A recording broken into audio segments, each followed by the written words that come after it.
Hello and welcome to 10,000 Startups, Legal Strategies for Startup Success. I am your host, Roger Royce, where every Monday we bring you new original content from an expert, a subject matter expert in an area of law affecting startups.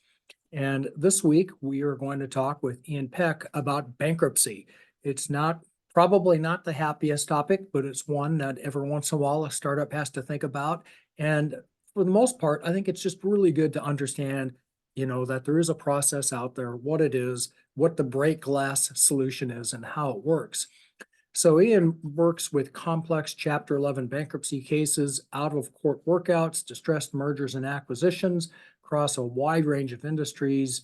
He does debt restructuring, bankruptcy, and has had a leading role in numerous high-profile restructurings for really, really big companies involving big amounts. But today we're going to talk a little bit more about just generally bankruptcy and especially how it might apply to startups. Thanks for being here, Ian. And why don't we jump right into it? Could you just maybe give us a general overview of what bankruptcy is and how it works? Sure. Well, thanks for having me, Roger. So happy to give you an overview. So when I think about bankruptcy, it's really a subset of a bigger field of the practice of law, which encompasses sort of what I would call the restructuring world. And some of these you've talked about in previous episodes of your podcast, but that includes loan modifications, out-of-court workouts, foreclosures, assignments for the benefit of creditors and receiverships and all these different things. And one of the big pieces of that world is the bankruptcy process itself. It's a good time to be talking about it, I think, because 2023 has seen a record number of bankruptcy filings across both like individuals and businesses. We haven't seen this much activity since, I would say 2010 maybe. So it's kind of at a fever pace right now. But to give you a feel of the process, Roger, so your listeners probably know some of this, but bankruptcy is a federal law. It's not state-based. It's all federal. It's based on a series of statutes, the Bankruptcy Code, and like most good, exciting books, the Bankruptcy Code is divided into chapters, which your listeners will have heard about, from time to time. And there's I think 15 chapters of the Bankruptcy Code. We're only going to talk about a few of them, and I'm going to primarily focus for your listeners on Chapter 11. And this chapter really creates the process for a business, or in some rare cases, an individual, to reorganize their debt structure. Companies can also be sold in Chapter 11, and as we'll talk about maybe later. Frankly, a sale of the business has really become the most common method for a company to sort of escape from the Chapter 11 process or exit the Chapter 11 process. The other provisions that may be a little bit relevant to your listeners. So Chapter 7 is liquidation. I'm sure your listeners are familiar with that. That can be either a business or an individual can file Chapter 7. And then the other chapter that you probably hear about from time to time is Chapter 13, which is really for an individual. It's not a liquidation. It's more of a personal debt restructuring process where you pay income to your creditors over a period of years. And then the other thing I should mention, there's a very new part of the Bankruptcy Code. It's a subset of Chapter 11, and it's called Subchapter 5. It was just put in place in 2019, which makes it relatively young compared to the rest of the Bankruptcy Code. And it includes various forms of special treatment for small business debtors. And these are companies that have less than $7.5 million of debt. It creates an efficient process. It's cheaper, it's faster, and there's some special, we'll get into it in a little bit, but there's some special provisions regarding how those companies can exit bankruptcy, making their exit easier. And people really have embraced this new part of the Bankruptcy Code. And I saw a statistic the other day that those types of filings, those small business filings, are up 81% over 2022. So people are really taking advantage of those new provisions. But federal law, there are 90 bankruptcy courts throughout the country, one in each judicial district of the federal system. Many of those districts have multiple judges, particularly in venues that cater to large company filings. And the most popular, just for I guess your listeners' enjoyment, the most popular Chapter 11 venues are New York, Delaware, New Jersey, and of course here in Texas, one of the most popular venues for filing large Chapter 11 cases. Yeah. So Stop you on that's something you said there. You mentioned the Chapter 11 sale, and that's how I often see it. Why would someone want to use? Why do you need Chapter 11 if you're just going to sell your business? Why would you go to a bankruptcy court? Yeah, that's a great question. So that's usually driven by a buyer. So if I'm representing a buyer, they're looking at assets that are in some sort of distress. So maybe they're, the company isn't able to pay all of its trade debt. Maybe the secured debt is in default. And when you come to that business, maybe you're going to get a bargain. Maybe it's a great addition to your current, business portfolio, but you're concerned as a buyer that, am I going to buy this thing? And is the purchase going to be followed by litigation of somebody against me as the buyer? And so, there's all kinds of risks in that scenario, from successor liability to fraudulent transfer, which we can get into in a little more detail later if you want. But it's risky for the buyer anytime you're buying a distressed business. Meaning that some creditor's not going to get paid, I think. Correct, right. And you as the buyer, certainly one solution is to pay everyone in full.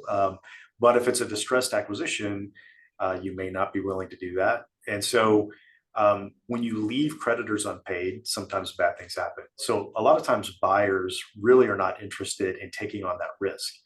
One way to minimize that risk is to make a purchase out of a Chapter 11 case. And the reason for that is it's a court process. The court is going to, consider that sale and hopefully approve it. And under the bankruptcy code, a buyer can buy assets free and clear of all liens, claims, encumbrances, debts, you name it. So you get a court order approving a sale that really prohibits in 99% of the kind of post-closing litigation that you risk outside of court. So sophisticated buyers, when they're looking at distressed assets, often seriously consider requiring that sale take place as part of the Chapter 11 process. I see. And there's two interesting things that come out of that. The first is that the buyer can take the assets free and clear, put the purchase price to the seller, and walk away. Essentially, they are done. They are out of the bankruptcy case. They never have to think about bankruptcy again. They have these assets free and clear, and you leave them the purchase price with the seller and let him deal with how to distribute that money to creditors. So your stay in the bankruptcy is very short. You're just there to get those assets free and clear, and you leave the purchase price behind for the company to conclude its Chapter 11 with. The other interesting thing, and it's a strategy that's been employed more and more recently, or more and more often recently, and that is, and this is somewhat hard to wrap your brain around, but when you get in Chapter 11, sometimes management or some portion of the equity ownership of the company really wants to keep the company, but can't really deal with the massive debt that has been built up over time. So the sale, in some instances, is actually being made to insiders of the company. So you might have the equity owners of the company buying back their company in bankruptcy for less than the amount of the debt. I know that's a hard concept for most people to think about, but it's a company you already own. You put it into bankruptcy, and then you buy it back for less than the amount of the debt. So you basically just wash out the debt, right? That is, yes. It's not easy to do, by the way, Roger. It's not something that can be easily done.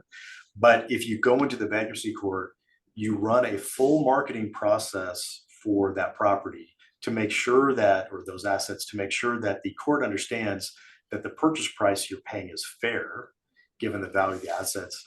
Then we are seeing more and more often insiders of the company buying it back in the bankruptcy case. So it's an interesting trend, one that I think is likely to continue. Now, you said something really interesting a minute ago about how this market reminds you of 2010. It's that bad. And here in the venture world and startup land, where I am in Palo Alto, we've seen a real drop off in 2023 in venture. And the deals that were getting done were later stage, leaving some of the, companies were kind of, it looked like to me, like the VCs were protecting their existing investments, not really going out and looking for new ones. I think it's going to change in 2024, but who knows? But that leaves a lot of companies in kind of rough shape. And so say you got a company that's, they can see the end, they're running out of money, they know it's not going to end well. So they're in distress. What's the opportunity here in bankruptcy? I mean, what would they, what should they be thinking about in terms of alternatives, I guess? Let me put it that way.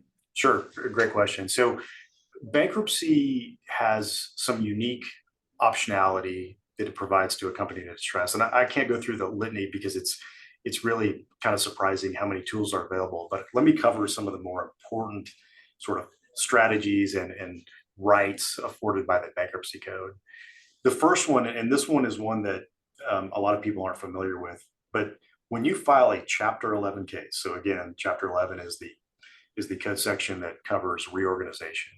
When you file a Chapter 11 case, you retain in control of your company during the Chapter 11 process. So, people, I think, sometimes think that in every bankruptcy case, there's a bankruptcy trustee that comes in and takes things over. That does not happen in Chapter 11, except in very rare cases of fraud and mismanagement and things of that nature.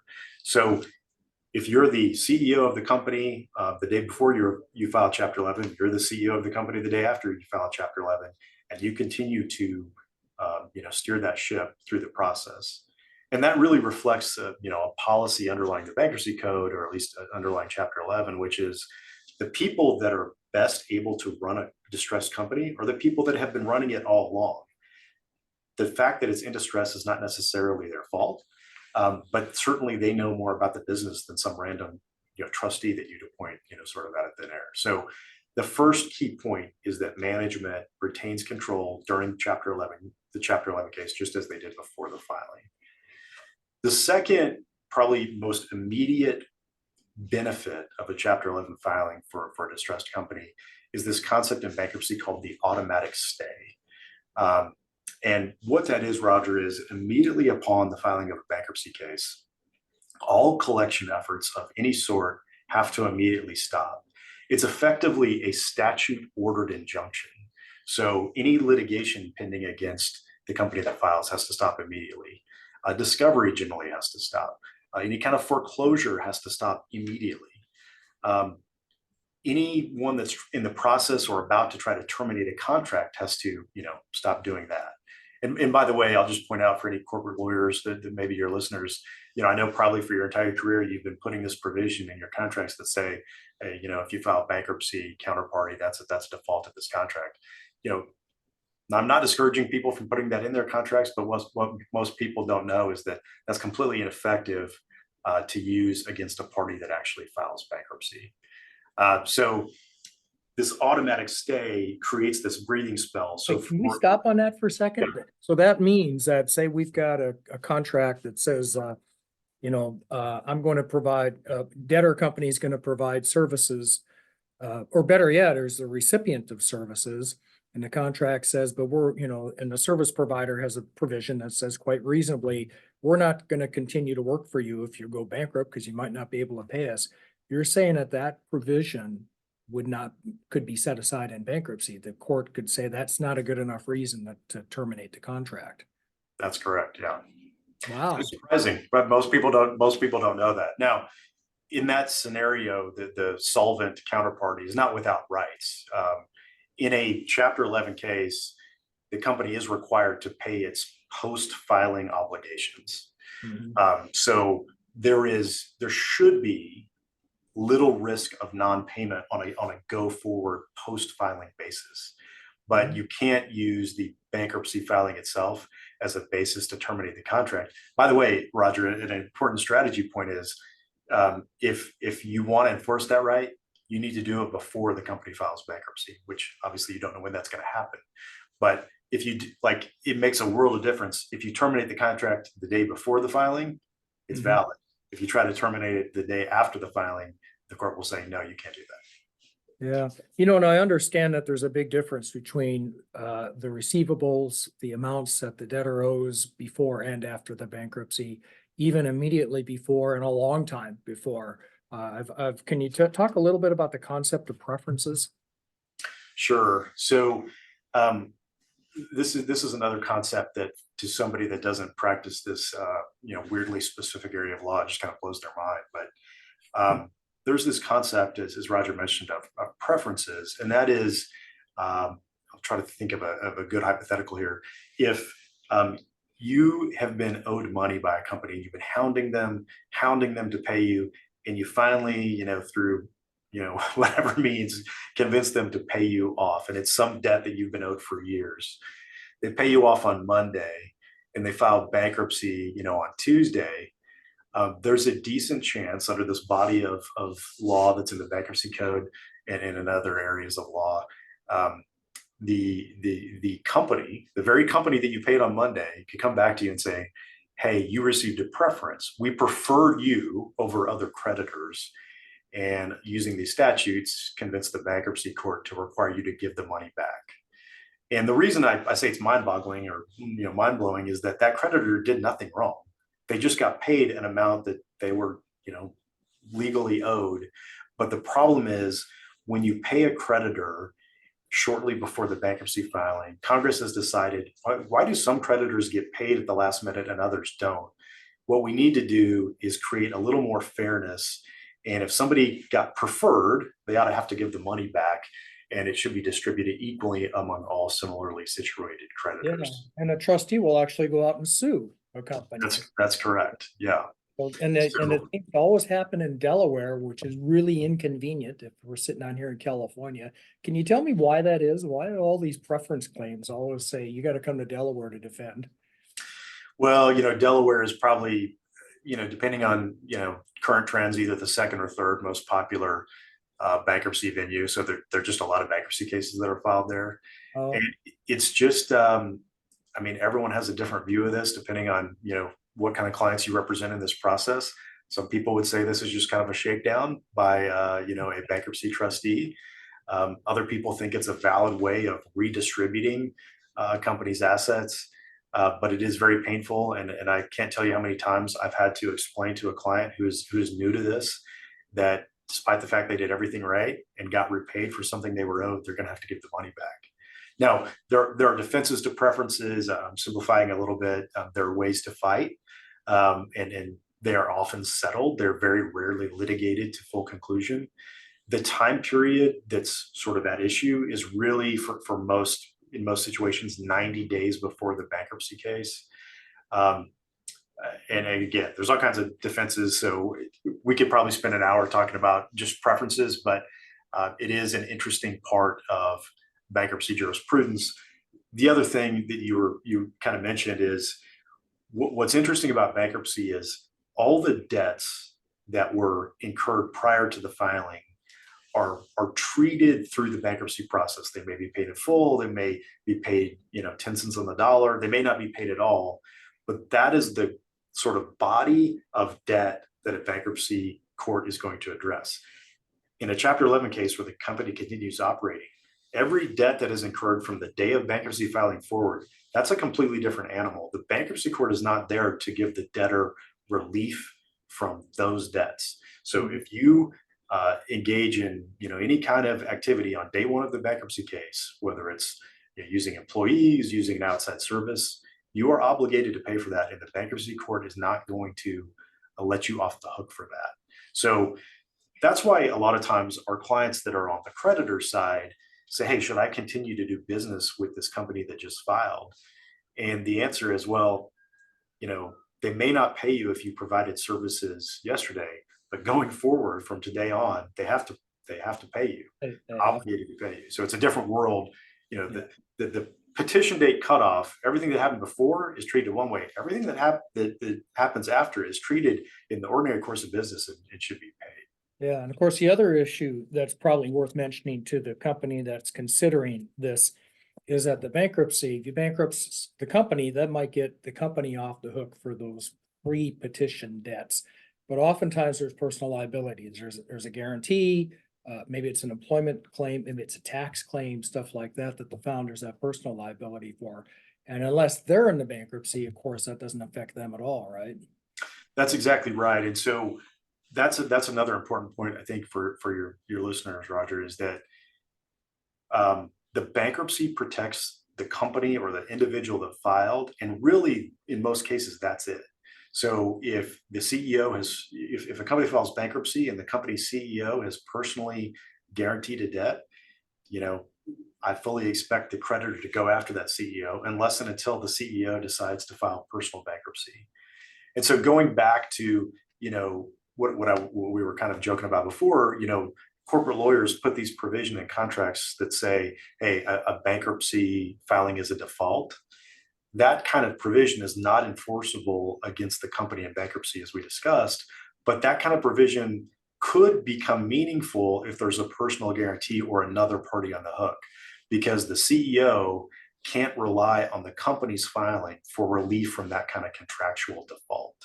So that's why those provisions are important to stick into contracts, because you may not be able to enforce them against the company that filed bankruptcy, but that may be relevant to your rights against other third parties. Gotcha. So let's suppose, again, going back to my company that's distressed and they're thinking about this, how hard is it to do this? Is it how big a deal? Yeah, so it's pretty hard. It's pretty expensive. So let me go into how these cases actually work. So first of all, if there's one thing I learned from doing this for 25 years, and by the way, Roger, I would say 75% of my practice is representing the companies that file bankruptcy, so the debtor companies. And one thing I've learned is that a Chapter 11 filing can be pretty traumatic. It hurts customers. They have doubts about whether you're going to continue to supply them the good or service that you have been. Goodwill goes away, right? Goodwill is tough. Employees, usually, unless you can stabilize quickly and you have a good message, you have a lot of attrition, sometimes immediate, and then traumatic. Vendors, certainly, as we've already alluded to, have all kinds of doubts about your ability to pay. And some of those vendors you have contracts with, and you might be able to force them to continue to perform. Some of them you don't. And you can't, it's very difficult to force someone to continue to do business with you if you don't have a contract with them and they have other customers that they'd rather do business with. The other thing about Chapter 11 is it's an expensive process. So it's a highly specialized practice of law. The lawyers that do it and do it well usually have higher than average billable rates. And the thing that I think a lot of people are surprised about that sort of venture into this, consideration of this as a strategy, is that not only does the debtor have to pay its own professionals, which usually include lawyers, number one, financial advisors, number two, because the bankruptcy world not only is complicated and involves a lot of presentation of evidence to the court and financial analyses, but you also have monthly, very specialized financial reporting that's required by the bankruptcy court. And usually you need an outside consultant to do all of that. If you're engaged in any kind of capital raise in the bankruptcy case or any kind of sale of the business, you probably need an investment banker. So that's already, and then of course, any other professional you're using in the ordinary course of business. If you have employment law issues, if you have audits you have to do, you've got all those professionals still. And then the part that is a little surprising to people is that not only do you have to pay your own professionals, but if there's an organized group of creditors in the case, usually you're paying for all of their professionals as well. If you have a secured lender, usually the loan documents provide that you're paying for those fees as well. So you really, in a lot of these cases, depending on the size and how many parties are involved, paying the professional fees of several parties. And it makes these cases very expensive. I think the other big challenge is that, as I mentioned, this is a federal court process. So you're all of a sudden being engaged in some high stakes, litigation, for lack of a better term, with not only one or two parties, as in a normal litigation, but all of your creditors who now have a forum to come and, complain, I guess, or support in some cases what you're trying to do. So you're giving your creditors sort of a forum to take action against you. So it's not something to be entered into lightly, I think is the message. That's right. And then the last point I'll make about sort of the challenges, and then I want to come back to a couple of other opportunities, but is that Getting into bankruptcy is very easy, surprisingly. It's the shortest document, that you would can imagine, is a few pages. Getting in is easy. Getting out is very difficult. And so in most cases, we love to have an exit strategy in place before we ever go in, because once you get in there in this federal court process with all these parties, many of which you're funding their professionals for, getting out of that when there's very complicated rules on what you can and can't do in bankruptcy and how you exit bankruptcy, um, it's hard to do. And I don't want to get too technical, but probably the hardest thing to do is exiting bankruptcy while the equity holders of the company retain their equity interests. And at the risk of putting everyone listening to sleep, let me explain that real quickly, because it's probably the most important piece of the bankruptcy code as far as equity holders go. And it's this concept, and bankruptcy lawyers love these weird terminology, but the concept is called the absolute priority rule. And what that means, Roger, is that as an equity holder, you can't retain your interest in the company unless you're paying your unsecured creditors in full. So what that means is in most cases, the reason that the company is filing is it cannot pay its creditors in full. So this absolute priority rule says, well, if you can't pay them in full, then you're not going to be able to retain your equity interest in the company. Now, so that when you tell that to somebody that owns a business, a lot of times they, walk out the door and you never hear from them again as a bankruptcy lawyer. But there are exceptions to that. There are workarounds. For example, one I mentioned earlier, the equity holders can buy the company back. There are, you could get your creditors to consent. So it's not like the end of the road, but it's a big hurdle that bankruptcy lawyers spend a lot of time figuring out how to work around. Yeah.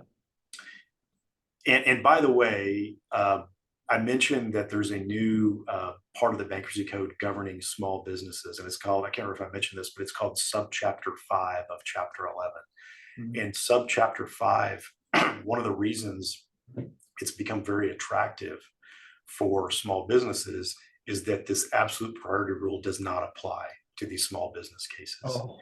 And so we've seen this incredible surge in these small business case filings. And in part, I think it's because it's much easier for those companies not to get into bankruptcy, but to get out of bankruptcy. I see. But I do want to go back and talk to you about a couple other benefits of filing that your listeners might want to think about. Sure. One of the most powerful tools to a company that files bankruptcy is its ability to assume or reject contracts. What that means is the company could go through every one of its contracts on a one by one basis and say, hey, this contract is great. I really like it. It's profitable. I want to keep it. And even if as I mentioned, the counterparty has some nasty language in the contract that says, hey, you can never keep my contract if you ever file bankruptcy. Bankruptcy court's going to ignore that. And you can keep the contract as long as you cure any default and you can show to the bankruptcy court that you're going to be able to perform that contract going forward. Similarly, or I guess inversely, if you have a contract that's not profitable, you can reject that contract. And so that contract is essentially at an end at that point. That's why when you see like a retailer going to bankruptcy, one of the things they do in the first month of the case is reject all their leases for unprofitable stores. So you could go in and just jettison, a very small segment of your business or large segments of your business. And you're effectively escaping that contractual obligation. Now, the counterparty does have a claim for breach damages, but those claims are treated as pre-petition general unsecured claims, sort of, so they may not be paid in full. Sometimes they're not paid at all. So anyway, it's a key thing. And some bankruptcy filings are filed primarily to take advantage of that procedure to jettison, unprofitable. Yeah, I'll bet. Yeah. Well, I see we're kind of getting to the end here. So any wrap up comments you'd like to make, predictions? What do you think 2024 is going to look like? Yeah. So, I'm not, an expert on the state of the economy, but certainly 2023 has been incredibly frothy in the restructuring market. As I mentioned, it's a 13-year high in filings. And most people that study these trends and, are economists or otherwise financial advisors to distressed companies, they expect 2024 to be as busy as 2023, plus probably a little bit more. I don't know that anyone's predicted an incredible opening of the floodgates, but people expect more bankruptcy filings in 2024 than 2023, and 2023 was a pretty busy year. I think the other trend we're seeing, as I mentioned, is people really taking advantage of this subchapter 5, the new small business rules. It's created this mechanism for small businesses to not only take advantage of all these things I mentioned, the automatic stay, the ability to reject contracts, all these things, but to do so in a way that's cheaper, faster, and without some of the problems in exit that we have in a normal Chapter 11 case. We take it, somebody that's in this business on a day-to-day basis, you never know where the trends are going to lead, but certainly we're all preparing for a busy 24 as companies take advantage of a lot of these provisions of the bankruptcy code. Okay. Busy 2024 we're expecting. All right, well, Ian, I really want to thank you for being here. That was a lot, but I think it gives our audience a good understanding of the overview of the bankruptcy alternative. This is Roger Royce with 10,000 Startups. We've been talking with Ian Peck. He's a partner with Haynes Boone in Dallas, Texas. He does bankruptcy and restructuring. And this week's episode was on bankruptcy, a general overview, as well as some of the other restructuring issues arising for distressed companies. I want to thank you for being here, Ian, and thank you, audience. We'll see you all next time.